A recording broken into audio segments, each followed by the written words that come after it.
et El Hoceima pour découvrir la route la plus spectaculaire du Rif marocain, bien loin du tourisme de masse.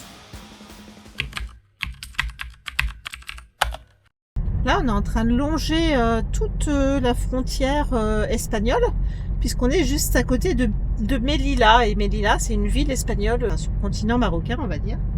Et tout ce qu'on voit là, tous ces grilles, tous ces murs, c'est pour vraiment séparer les deux zones.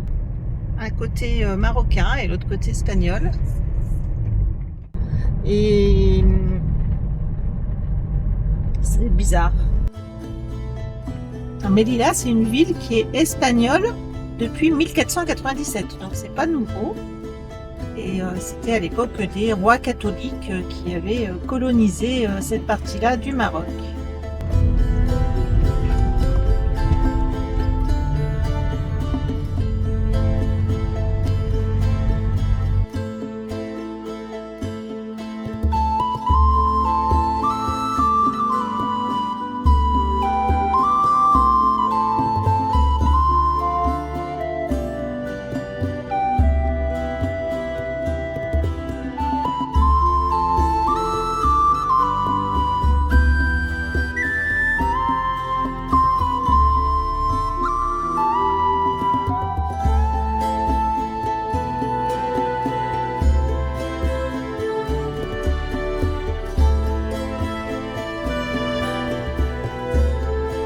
L'architecture ici, elle change complètement en fait.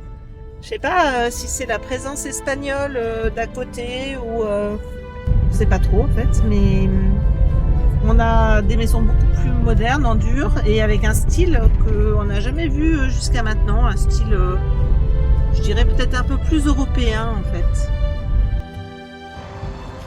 Ici c'est drôle, mais tous les gens en fait ils parlent espagnol et puis même les enseignes elles sont en espagnol alors que normalement on est quand même encore au Maroc.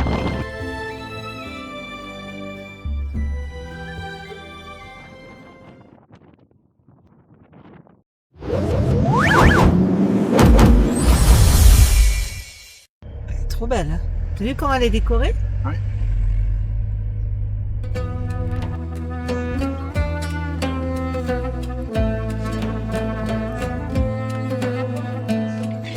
Wow, c'est la première fois que je vois autant de détails sur une mosquée. C'est trop beau.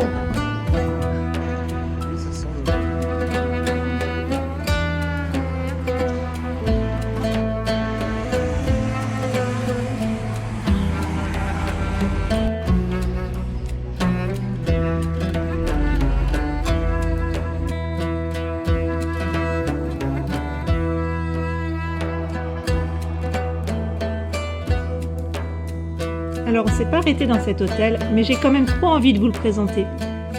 Il me fait trop penser aux constructions de Gaudi à Barcelone.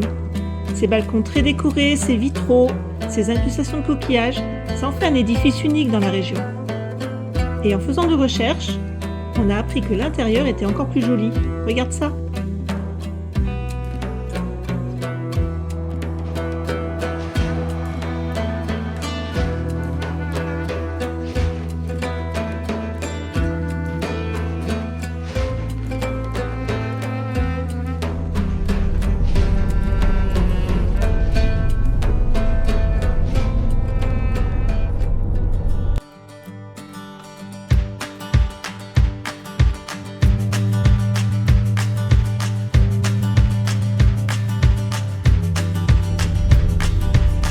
Ça te rappellerait pas un peu Ifrane ici?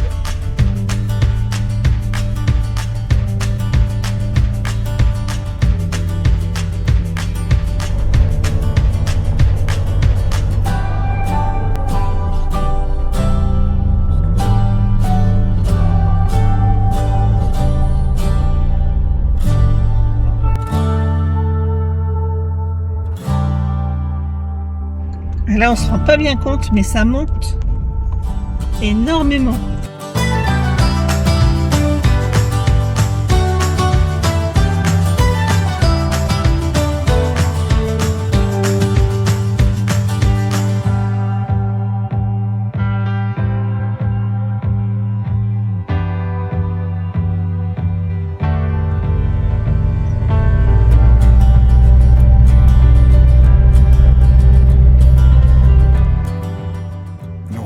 vue incroyable ce soir. Hier, on était au parc Gourougou, donc à côté, juste sur les hauteurs de Nador. On était à 1000 mètres d'altitude à peu près. Donc on s'était réfugié là-bas parce qu'il faisait très chaud la journée. En ce moment, il fait entre 30 et 35 la journée.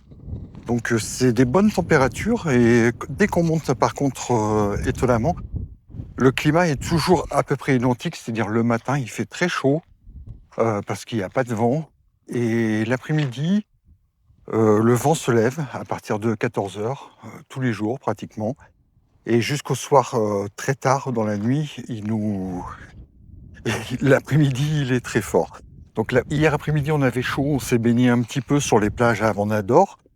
Et on est monté au parc Gourougou où il y a pas mal de singes. Tu te filmes un peu, ça ne devine pas. C'est pas toi, c'est la vue.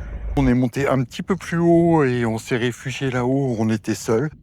On a passé une bonne nuit bien tranquille. Ici, je ne sais pas si vous voyez sur les images, il y a des plages immenses qu'on a longées aujourd'hui. On est sur la N16, la nationale 16, qui est la rocade méditerranéenne qui longe toute la côte méditerranée. Et qui est une superbe route. On en a fait une bonne partie aujourd'hui. On est vers Ichimouen. On est monté encore un petit peu en altitude ce soir pour se mettre au frais. On a longé une bonne partie de cette côte. On est en direction de Tétouan. On remonte vers le nord pour reprendre notre bateau qui doit nous ramener directement en France cette fois, sans passer par l'Espagne. Donc c'est assez étonnant ici. Alors, les côtes sont superbes. Il y a des plages désertes où on pourrait trouver des super spots, mais on s'est fait déloger une fois par la police. On avoue, on se sert pas mal de Park Fortnite et on a souvent des retours comme quoi la police passe et déloge les gens, leur demande d'aller coucher ailleurs pour la nuit. Pour des histoires de sécurité, parce qu'il y a a priori beaucoup de migrants et que, ils veulent pas assurer notre sécurité. Après, on peut comprendre. Donc, ce qu'on fait, voilà, comme aujourd'hui, on s'est baigné, on s'est trempé un peu dans la Méditerranée. Il faisait très chaud, on est monté un petit peu. On a pris une superbe route, je ne sais pas si vous pouvez la distinguer, qui est en bas. Je ferai des images drone demain matin, je pense. C'est des formations rocheuses qui sont assez incroyables. On est pourtant pas très haut, on est à 200 mètres d'altitude seulement, mais on est vraiment au niveau de la mer et on domine le village. Il y a la mosquée, d'ailleurs qu'on entend maintenant, ça doit être l'heure de l'appel à la prière. Et c'est assez rigolo parce qu'on a l'impression que tout est en minuscule ici. Pourtant, on n'est pas si haut que ça. On a pris un beau chemin qu'on distingue là-bas, assez escarpé. Et celui qu'on doit emprunter demain matin pour redescendre est a priori encore plus escarpé. Toujours un beau coucher de soleil, des paysages magnifiques, une mer super belle. Voilà, c'est très bien. on est vraiment très bien ici. Et puis voilà notre petit camp. On voit Victor qui patiente là-haut tranquillement. Jusqu'à maintenant, il résiste à toutes les épreuves qu'on lui fait subir. Et le pauvre, il en voit parce que les chemins qu'on emprunte régulièrement sont très escarpés, très empierrés. Voilà. On touche du bois. Jusqu'à maintenant, tout va bien au niveau mécanique. Il supporte la contrainte. Et nous aussi.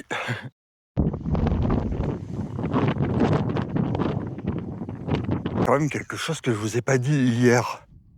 Dans ce fameux parc Gourougou, on était là-haut. Bien sûr, il y a quelques familles qui viennent pique-niquer le soir et tout ça. Ensuite, il n'y a plus personne, on n'était que nous. Et quand la nuit est tombée, on a entendu des cris de loups, des hurlements. Et on a vraiment pensé que c'était des loups. Je ne sais pas si réellement c'était ça, mais c'était vraiment les hurlements de ce qu'on peut imaginer de loups. Après, ça serait pas très étonnant, on s'est renseigné un petit peu. On en a vu même un mort sur le bord d'une route. Donc il y en a quelques-uns par ici. Oh, le vent est très très fort ce soir. C'est quoi? Une carotte sauvage, mais très très grande, j'en ai jamais vu. C'est vrai qu'elle est très grande, cette carotte sauvage. Et c'est quoi au milieu noir? Le noir, ça simule une petite mouche. C'est pas une vraie, mais c'est juste pour forcer en fait les insectes pollinisateurs à venir butiner cette fleur, qu'elle se reproduise.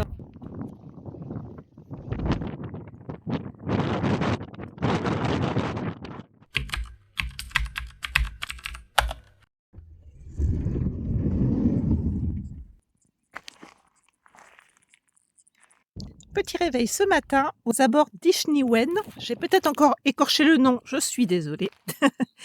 Et c'est un petit village qui est juste à côté et qui est dans les hauteurs, à peu près à 40 km de Nador, en remontant le long de la côte.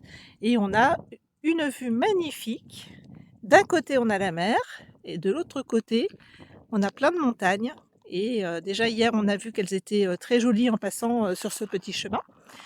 On va se faire un petit déjeuner et puis ensuite on va reprendre cette petite route là-bas qui tortille pour continuer et aller voir de plus près ces montagnes.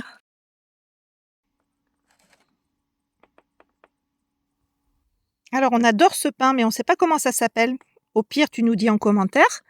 Ce pain il est tout moelleux avec plein de petits trous et on dirait comme des petites crêpes. J'entends du mouvement, tu fais quoi? Pratique notre petit coin quand même, notre petit évier personnel. C'est très sommaire, hein, mais ça fonctionne. Ouais, mais c'est fait maison aussi. Tout est fait maison. Tout est fait maison et avec pas mal de récup. Et quand on a un petit espace, et ben du coup, il faut savoir bien gérer tous les recoins, faire des petites tablettes. Et les provisions d'eau et d'électricité. Ouais. On utilise, ça va maintenant cette année, on est modernisé puisque on est avec une bouilloire électrique et une plaque à induction électrique aussi. Grâce à notre grosse batterie, on peut se permettre ça. Et du coup, on n'a pas besoin de sortir comme l'année dernière le réchaud à gaz avec les petites bonbonnes, à essayer de trouver régulièrement des nouvelles petites bonbonnes dans des magasins qui sont pas évidents à trouver. Et en gestion de l'eau, et ben du coup, on a ce bidon qui nous permet de faire la vaisselle et on fait vraiment à économie. Donc là, moi, je savonne tout avec un tout petit filet d'eau et ensuite je rince comme ça. On utilise en moyenne, je sais pas, peut-être 1,5 litre ou 2 litres pour faire une vaisselle. Ouais. Pour une douche, pareil. Ça dépend si c'est moi qui l'a fait ou si c'est toi. Ouais, parce c'est que vrai. moi, j'ai du mal à rincer. Moi, j'aime bien rincer à grande eau et du coup, j'en consomme beaucoup plus. Et pour la douche, par exemple, on a cette bouteille. Alors, je sais que ça fait bizarre de dire ça. Oui. Mais ça, cette bouteille, c'est notre bouteille, enfin c'est ma bouteille de douche parce que moi je préfère ça que n'importe quel autre système pour l'instant. On fait des petits trous dans le bouchon et puis hop, juste ça, ça suffit pour prendre une douche. Avec lavage des cheveux. Avec lavage des cheveux, ouais. Des fois moyen. c'est un peu juste pour lavage des cheveux, mais Ouais. en tout cas, on sait que 1,5 litre ou 2 litres, eh ben, ça suffit pour prendre une douche. Alors quand on voit qu'on en utilise des fois 30 ou 40 en France, Ouais. quand on est tranquille sous notre douche, bon, on peut mieux faire. Donc l'eau, avant, on avait 2 bidons identiques de cette contenance-là. Bon, cette année, il y en a un qui a rendu l'âme, donc on en a un et on utilise des bouteilles qu'on avait achetées en passant en Espagne. Cette grosse bouteille de 8 litres qui nous fait une réserve supplémentaire. Ça, c'est de l'eau potable qu'on transfère dans les bouteilles pour mettre dans notre frigo. Et puis voilà, après, Virginie a un grand rangement de ce côté. Le principal de notre aménagement, entre guillemets, c'était une isolation partielle et sans finition. Un rideau pour séparer de la cabine et surtout un lit. Donc c'est un matelas qui claque et on a un vrai lit de 140 par 190 qui nous contente pleinement. Et même si c'est pas un sommier, c'est vraiment une planche. Hein, on dort très très bien. On a un confort tout à fait acceptable. On a même du mal à se réhabituer quand on rentre à la maison après. Voilà, la vaisselle est finie. À la rincer. Et cette année, on a mis un petit support comme ça, qu'on a fixé sur notre petit placard, qui nous permet de mettre l'iPad ou les téléphones dessus pour regarder une petite vidéo le soir. Oui, vous avez peut-être remarqué qu'on a un énorme sac poubelle. Bon, c'est parce que hier, sur le spot où on était, c'était un peu sale et du coup, Virginie a ramassé pas mal de déchets. Donc on a rempli notre sac poubelle et hier on n'a pas trouvé une poubelle publique pour la déposer. Ouais. Donc voilà, C'est on vrai- la c'est vrai déposera que aujourd'hui. Des fois, on râle quand on arrive sur les spots, on dit ah c'est sale, etc. Mais en fait, il suffirait juste de passer 2 minutes pour Chacun, nettoyer ouais. autour, et puis comme ça, plus personne râle. Et le suivant, quand il arrive, tout est propre et il est content. Bah ouais. Mais après, il faut partir avec ses poubelles parce qu'il n'y a pas beaucoup de poubelles. Ouais. Après, le problème c'est ça, c'est d'arriver à trouver un container pour la disposer, quoi.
Ça descend fort là. On était vraiment étonnés de ces paysages là. À chaque fois qu'on passe quelque part, on ne sait jamais à quoi on s'attend. Mais là, on a découvert à la fois la mer et à la fois à côté des formations. Oh, attends, je te montre. C'est bon, on a réussi à passer. Et ben, on s'attendait vraiment pas à ça. C'était vraiment des rochers incroyables avec des pics très très pointus. Et je sais pas quoi dire d'autre, mais c'était très chouette, quoi. Là, on roule en direction d'El Hoceima. On a très envie de découvrir cette ville récente qui tranche avec tout ce qu'on a déjà vu au Maroc.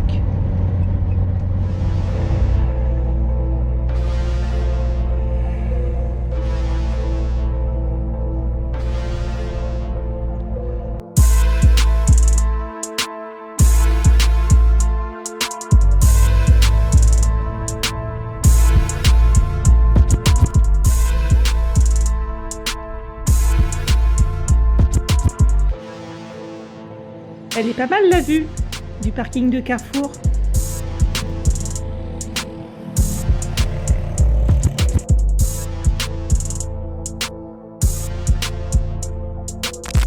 Et non, on va pas vous montrer tout de suite. El Hoceima, ce sera pour la prochaine vidéo. C'est promis, on te montrera cette magnifique ville. Et si t'es sage, peut-être qu'on ira à Chefchaouen tous ensemble. Merci de nous avoir regardés et puis à la semaine prochaine, dimanche, 14h, comme d'habitude.